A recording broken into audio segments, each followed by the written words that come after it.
She pressed the wrong keycard. The door swung open, not to a bridal suite, but to a billionaire's private world. He stood with a sharp letter opener in hand, eyes dark with secrets. "You're not supposed to be here," he murmured. Yet that mistake would bind them together in ways neither could escape. Within minutes, a kindergarten teacher and a man worth billions would collide, and 1 year later, he'd trade his empire just to follow her back home. But first, if you love stories about unexpected encounters that change lives forever, please like this video and subscribe to our channel. Your support helps us bring more incredible, true stories like this one. Now let's go back 18 hours earlier to the moment when Evelyn Harper first arrived at the Langston Hotel, completely unaware that she was about to knock on a door that would shatter both their worlds. 18 hours earlier, morning sunlight painted the Langston Hotel in golden hues. Evelyn Harper stepped out of her well-worn Honda Civic, immediately aware of how out of place it looked among the luxury vehicles. At 27, she was comfortable with her modest life as a kindergarten teacher. But this hotel, this was another universe entirely. She smoothed down her department store dress, the nicest one she owned, and retrieved Isabel Grant's wedding dress from the back seat. Isabel Grant had been her college roommate, the one person who never made Evelyn feel inferior despite coming from vastly different worlds. While Evelyn worked 3 jobs to pay tuition. Isabella's concern was which European vacation to take for spring break. "Jay, you're the only one I trust with my dress." Evelyn. Isabel had insisted. "Plus, I need at least one real person at this circus of a wedding." Meanwhile, 5 floors above, Mason Caldwell stood at his penthouse window, coffee in hand. At 34, he had everything society deemed successful: a restaurant empire spanning continents, a net worth of $2.3 billion, and a loneliness that no amount of money could fill. The media called him the lonely millionaire, though the title undersold his wealth considerably. His phone buzzed with another interview request, another charity gala invitation, another business proposal. He ignored them all. This weekend was supposed to be his escape. 48 hours of anonymity in his own city.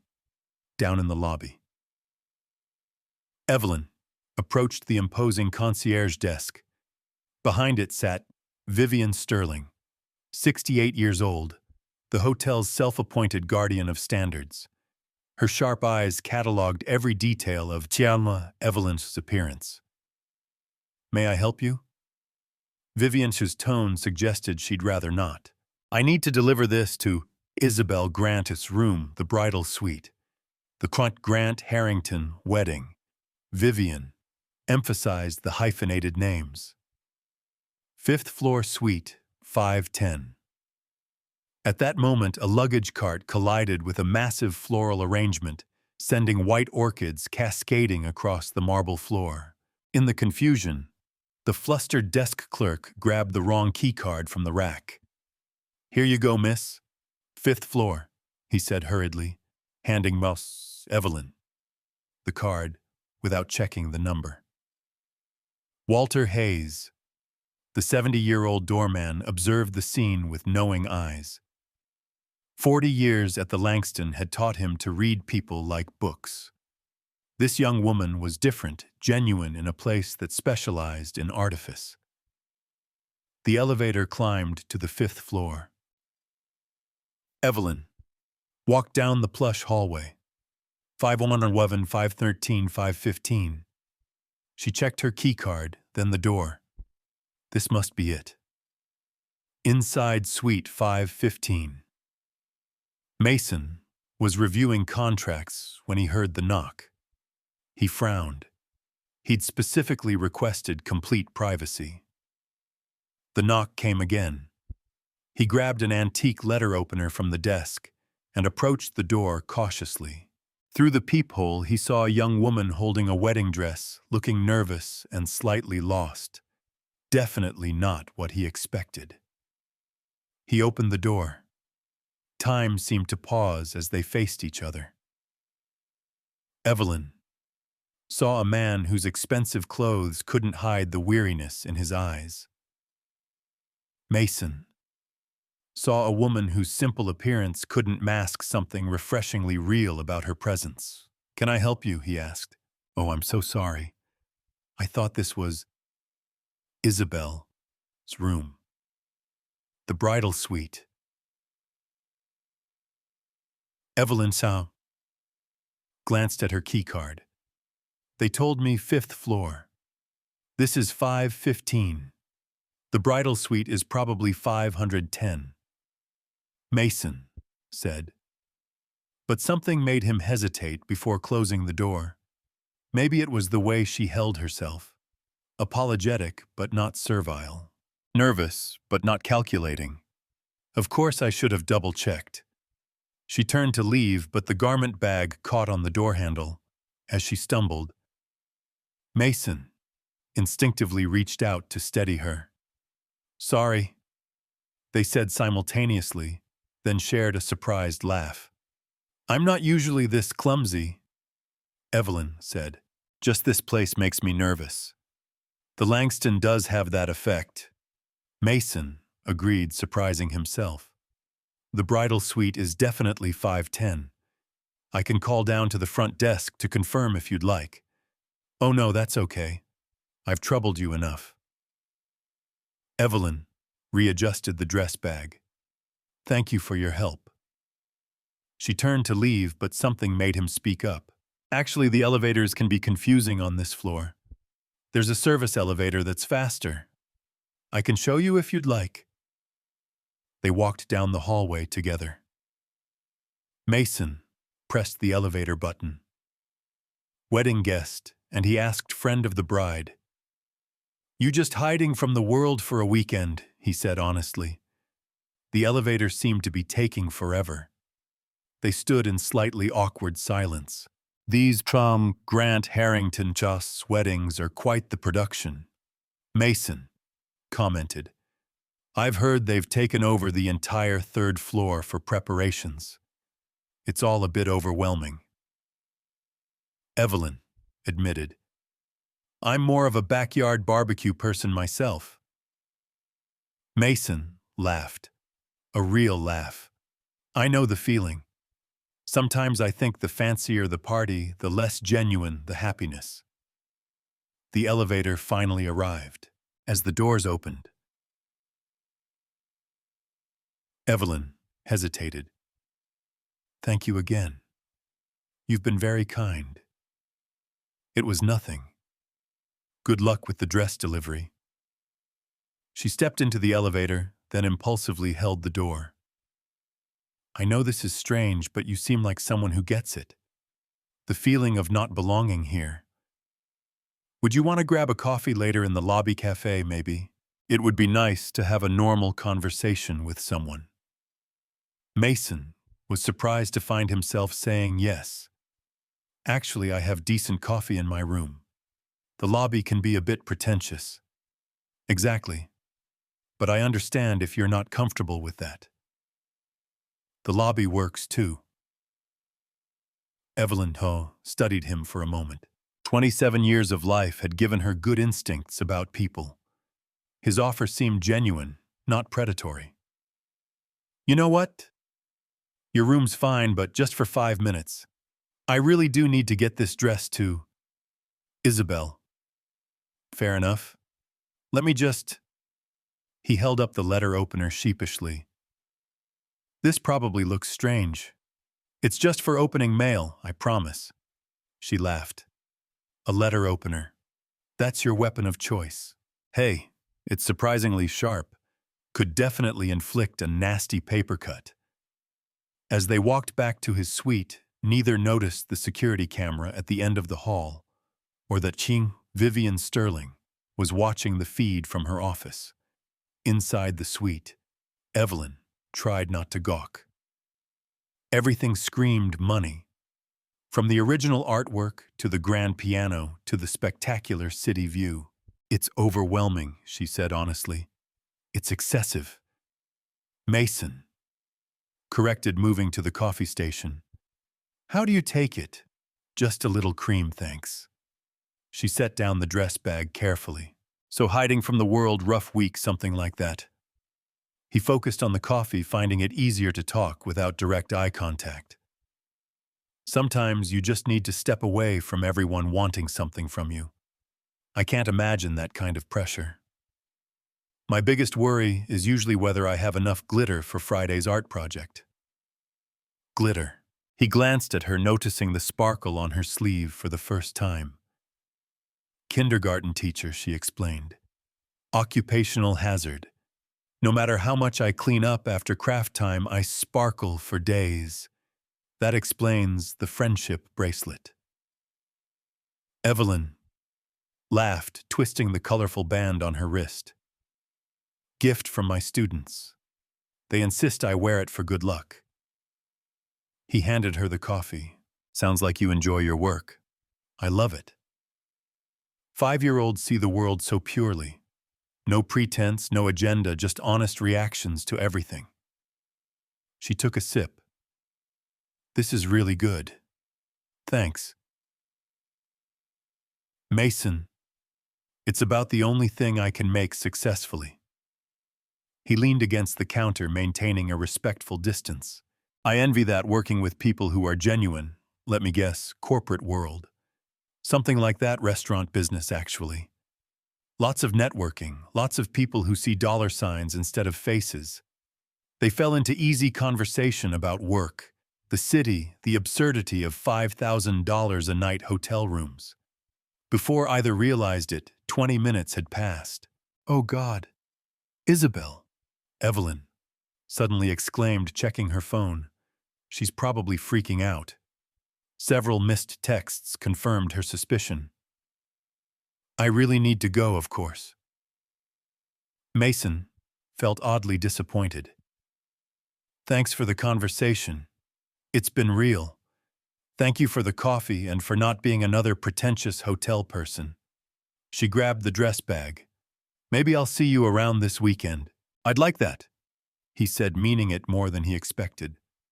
As Marmont. Evelyn Shaw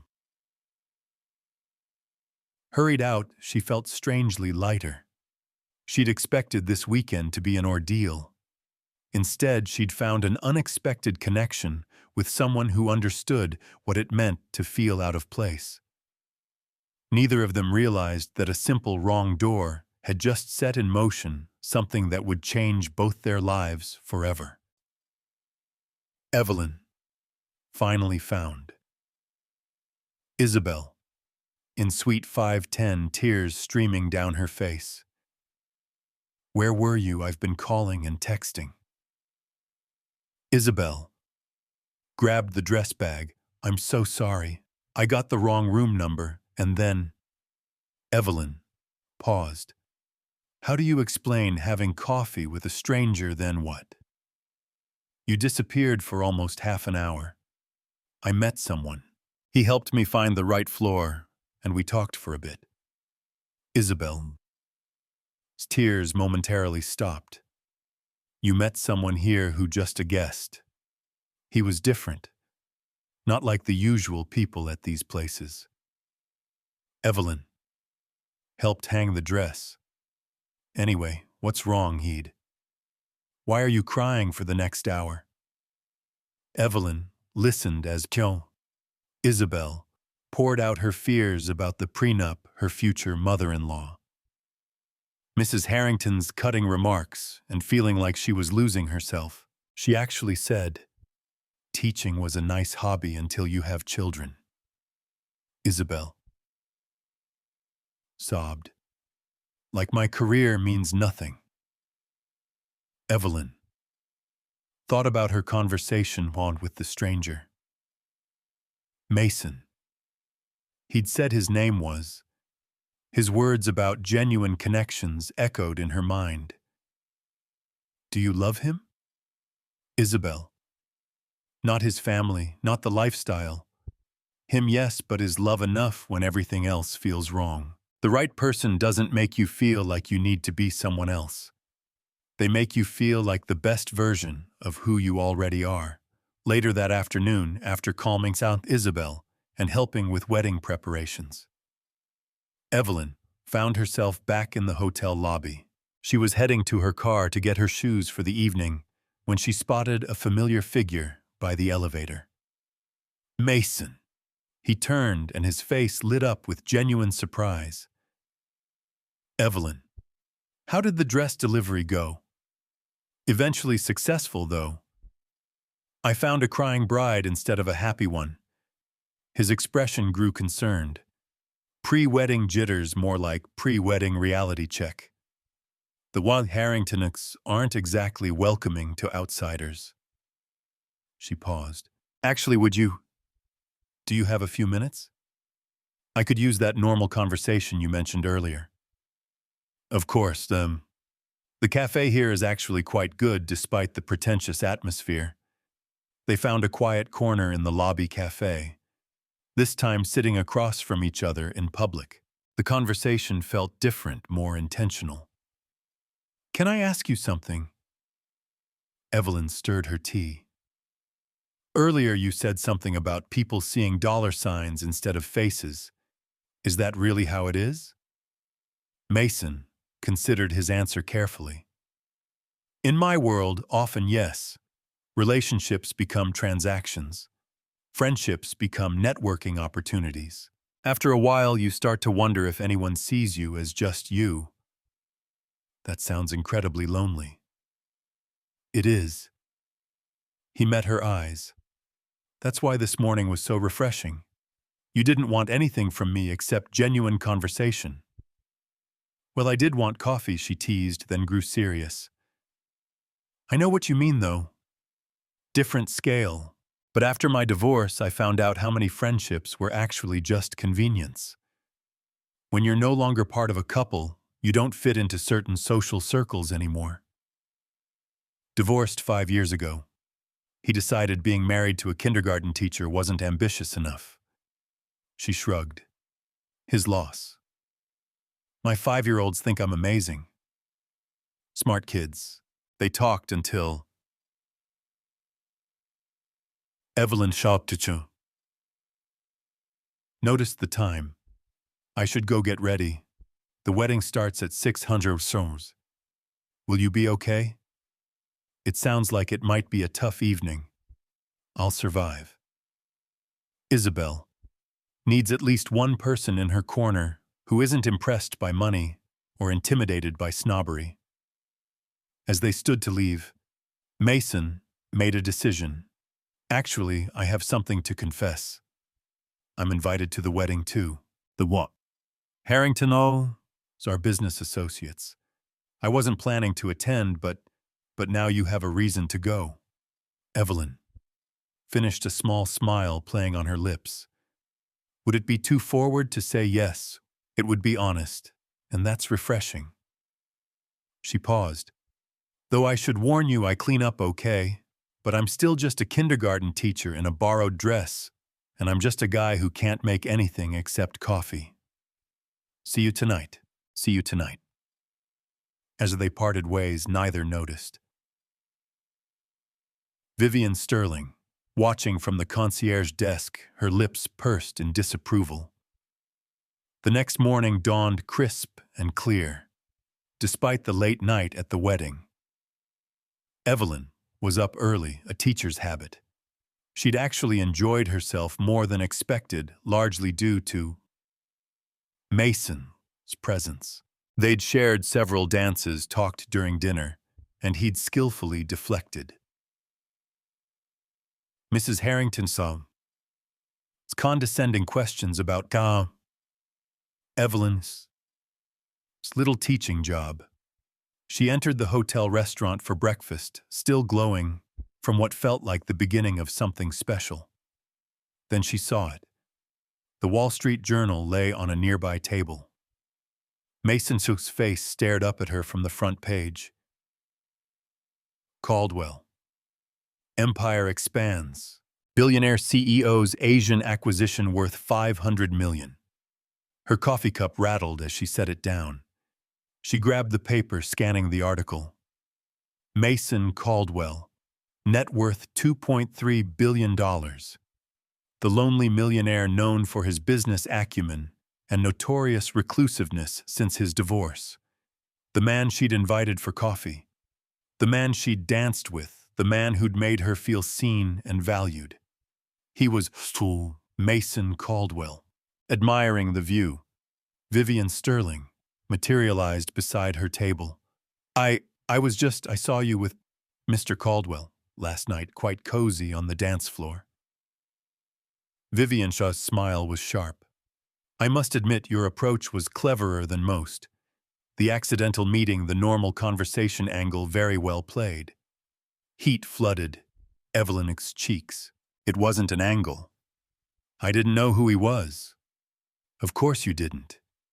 Just like you didn't know that penthouse guests are all listed in our VIP registry. Just like you didn't deliberately charm your way into his room yesterday morning. I knocked on the wrong door and then invited yourself for coffee. How convenient. Vivian leaned closer. Let me save you some time, dear. Men like Mason Caldwell don't fall for kindergarten teachers. They might enjoy the novelty, the refreshing honesty for a weekend. But Monday always comes, each word cut deeper than the last. Evelyn stood abruptly. You don't know anything about me. I know you're out of your league, and deep down, so do you.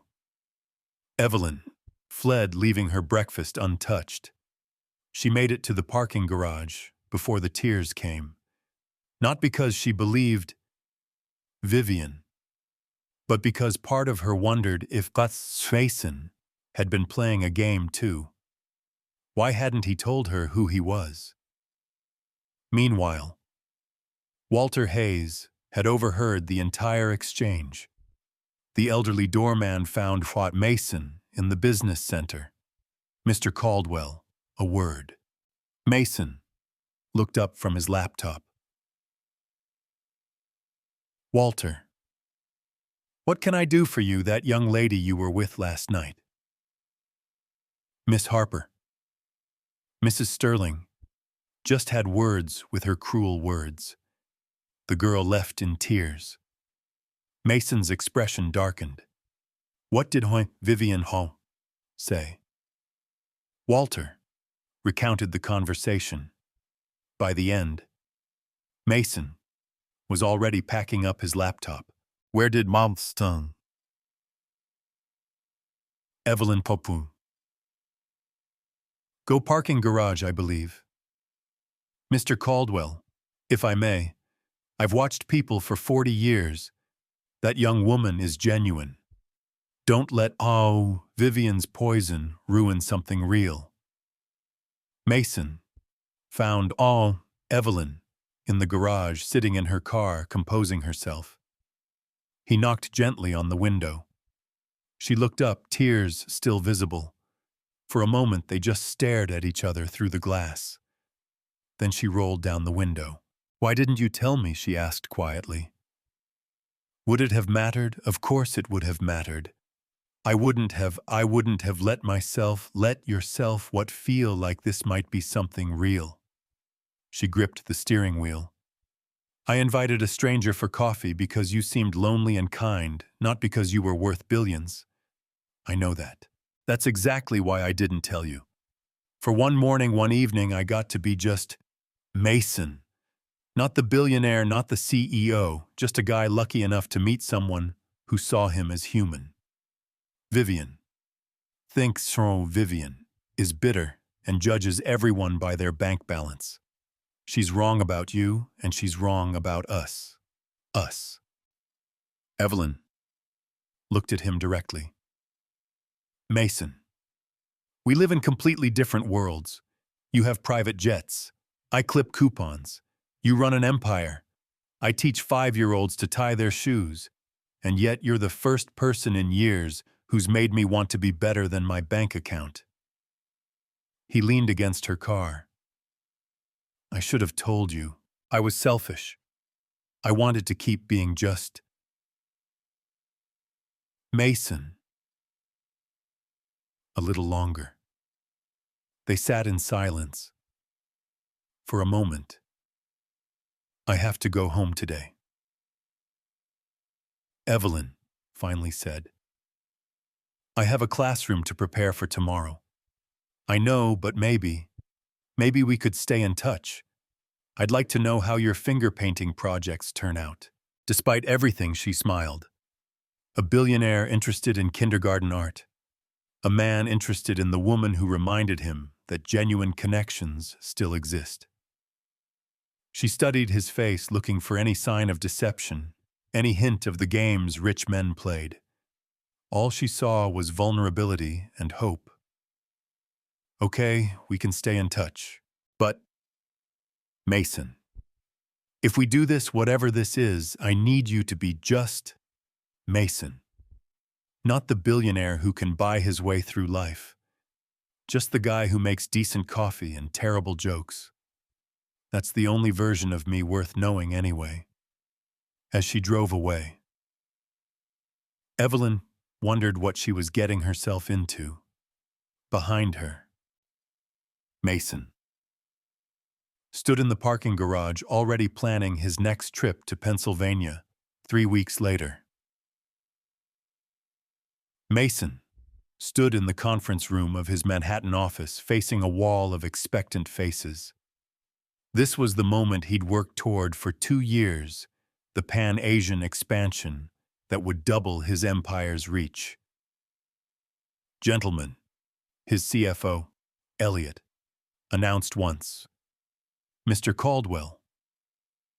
Signs, we will be the largest restaurant conglomerate in the Northern Hemisphere. Mason picked up the Mont Blanc pen, its weight familiar in his hand.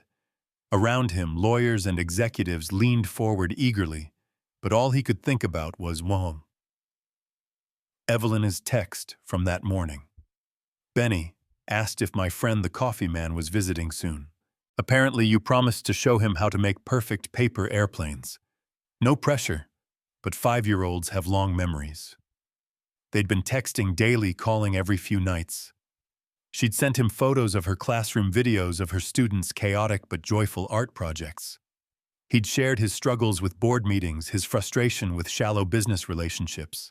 Mr. Caldwell, the lawyer prompted the signature line. To Mason, stared at the contract. This deal would cement his legacy, but it would also mean months in Asia, endless meetings, more time as Pop Mason Caldwell, the billionaire, instead of just Mason. His phone buzzed. Another text from Evelyn. Also, Isabel. Left her husband. She's staying with me. Says hi and thanks for dancing with her at the wedding when everyone else was gossiping. You're good people, coffee man. Good people. When was the last time someone had called him that without wanting something?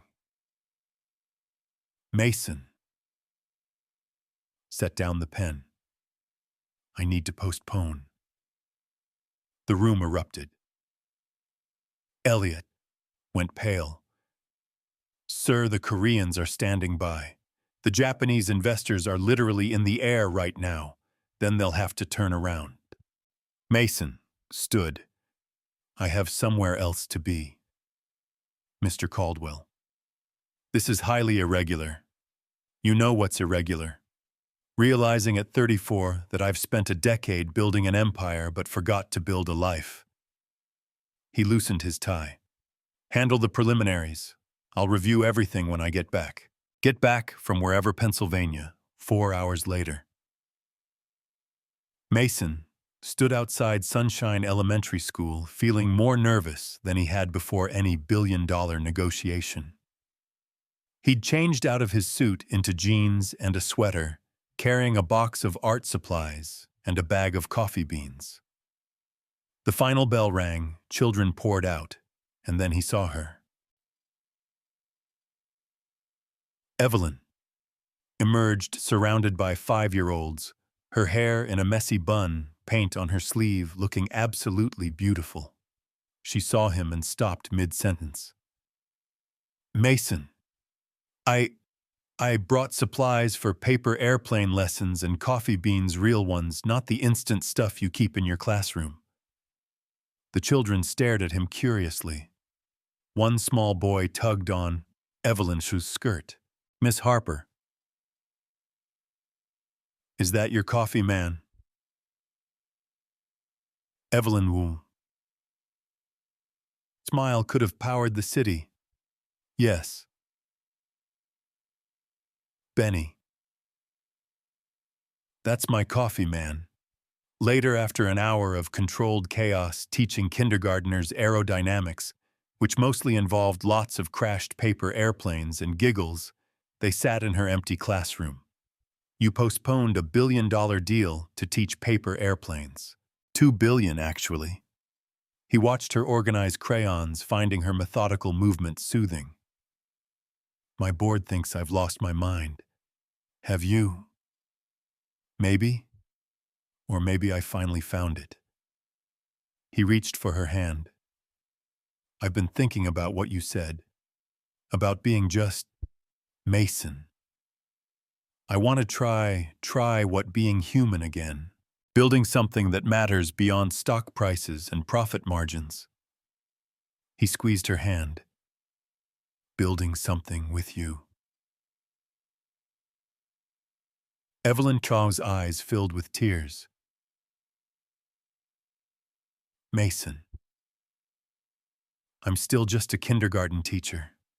I still live in a 2-bedroom apartment. I still the woman who invited a stranger for coffee because he looked lonely. Still the person who sees me, not my net worth. He moved closer.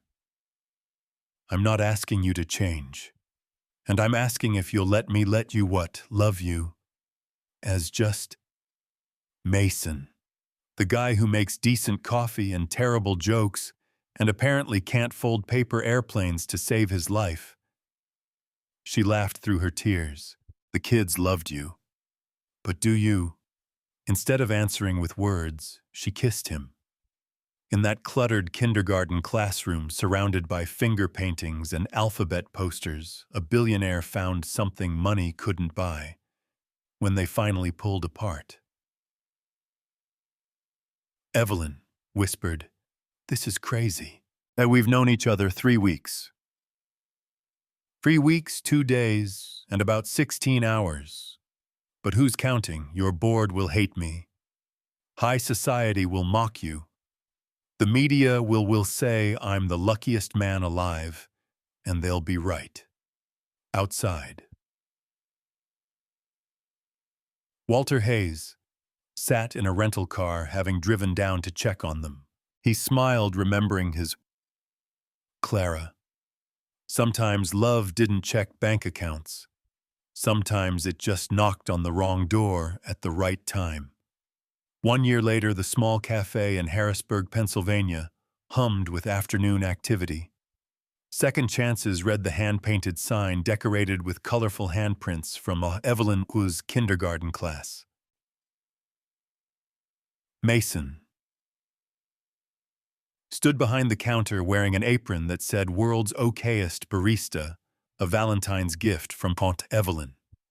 He was serving Mrs. Coleman, one of their regulars.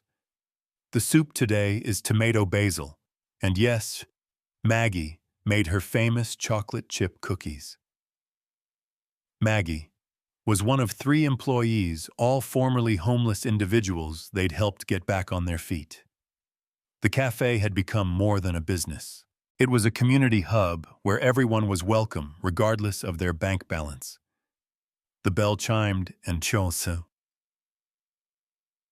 Isabel burst in, glowing with excitement. I got it. I got the job. She waved a letter. Riverside Elementary wants me. Evelyn, who'd been refilling napkin dispensers, squealed and hugged her friend. I knew you would. We'll be working just 10 minutes apart. Isabel, had lived with Evelyn. For 3 months, after leaving her husband, slowly rebuilding her confidence, and remembering why she'd become a teacher in the first place. The door opened again, and Walter Hayes entered, now a weekly visitor who made the drive from New York. Table for one. Mason asked with a grin. Make it two. I brought company. To everyone's surprise, Vivian Sterling walked in looking uncomfortable in the cozy space. Mrs. Sterling, Evelyn said carefully, this is unexpected. Vivian clutched her designer purse. I was in Philadelphia for an estate sale. Walter suggested I visit. She looked around. It's different from what I imagined. Different how? Mason asked, genuinely curious, warmer. More real, she struggled with the words. I owe you both an apology. I spent my career believing worth meant wealth. When you walked away from everything. Mr. Caldwell, I thought you were insane, and now I see what you built instead. She gestured around the cafe. The community programs, the scholarship fund for local students, the way everyone here seems genuinely happy. It's remarkable. Evelyn placed a cup of coffee in front of her. We all have our walls. Mrs. Sterling, sometimes it takes courage to knock them down. Vivian nodded slowly. I grew up poor in the Bronx, spent 50 years trying to forget that. Maybe that's why I was so cruel to anyone who reminded me of where I came from. We all have our stories, Walter said gently. The brave ones learn to own them. As the afternoon wore on, the cafe filled with its usual mixed teachers from Evelyn's school, local business owners, kids from the after-school program they'd started. Even a few of Mason's former business associates had become regulars, drawn by the authentic atmosphere and excellent coffee. Near closing time, Mason found Evelyn on the small patio out back watching the sunset. Good day, he asked, wrapping his arms around her. The best. Did you see Isabel's face? And she's going to be an amazing teacher. She learned from the best. He kissed the top of her head. Speaking of which, I had a call from Jot Elliott today. Oh, the board finally approved the new initiative. 30% of Caldwell Enterprises' profits will go to education and community development programs. Evelyn turned in his arms.